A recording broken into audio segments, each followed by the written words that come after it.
মিষ্টি কুমড়া ব্যবহার করে আমরা কত সুন্দর একটি ডিজাইন তৈরি করব দেখুন। এই জিনিসটি দেখে অনেকের কাছে ভালো নাও লাগতে পারে। যারা ১ম থেকে দেখছেন বা এই ধরনের জিনিস সম্পর্কে আগ্রহ প্রকাশ করেন না, তারা দয়া করে এড়িয়ে যাবেন। আমরা চলুন এই গাজরটি দিয়ে কিভাবে পাখি বানানো হচ্ছে সেই বিষয়টি আপনাদেরকে ১ম এ দেখিয়ে নিই। অনেক ক্ষেত্রে দেখা যাচ্ছে যে আমরা বিভিন্ন ধরনের খেলা বা বিভিন্ন ধরনের প্রদর্শনী অনুষ্ঠানে যেয়ে থাকি, তখন দেখা যাচ্ছে এই ধরনের আর্টের কদর কিন্তু অনেক বেশি বেড়ে যায়। বিশেষ করে যারা আর্টিস্ট রয়েছেন তাদের জন্য এই ভিডিওটি। কিন্তু আপনি যদি কোন ধরনের আর্ট না জানেন বা এই ধরনের শিক্ষা না থাকেন, তখন আপনি কি করবেন? এই ভিডিওগুলো দেখেই আপনি কিন্তু অনায়াসে শিখে ফেলতে পারবেন। বিশেষ করে যারা দক্ষ শেফ হয়ে থাকে বা আর্ট নিয়ে যারা একটু পড়াশোনা করে, তাদের কাছে এই কাজগুলো খুবই সহজ এবং অনায়াসে তারা এই কাজগুলো করে ফেলতে পারে।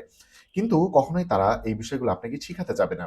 এর মূল কারণ কি জানেন? প্রত্যেকটা শিক্ষা অর্জন করার পিছনে কিন্তু অনেক কষ্ট করার প্রয়োজন পড়ে এবং অনেক দক্ষতা অর্জন করতে হলে আপনাকে সেটার পিছনে সময়ও ব্যয় করার প্রয়োজন পড়ে।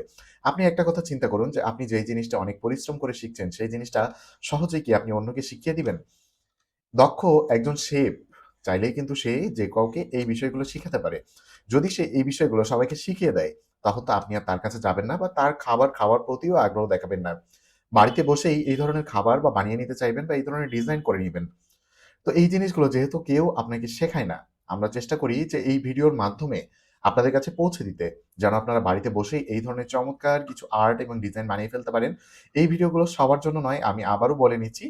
যারা এই ধরনের ডিজাইন পছন্দ করেন না, তারা দয়া করে এড়িয়ে যাবেন। উল্টোপাল্টা মন্তব্য করা থেকে বিরত থাকুন দয়া করে।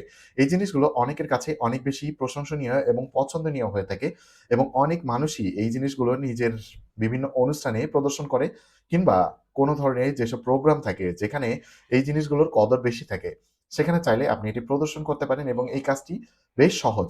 কিন্তু একটা বিষয় মাথায় রাখতে হবে, আপনি যেকোনো কাজ করার পিছনে আপনাকে কিন্তু ধৈর্যশীল হতে হবে। আপনি যদি ধৈর্য হারিয়ে ফেলেন, এই কাজগুলো একেবারেই সম্ভব হবে না।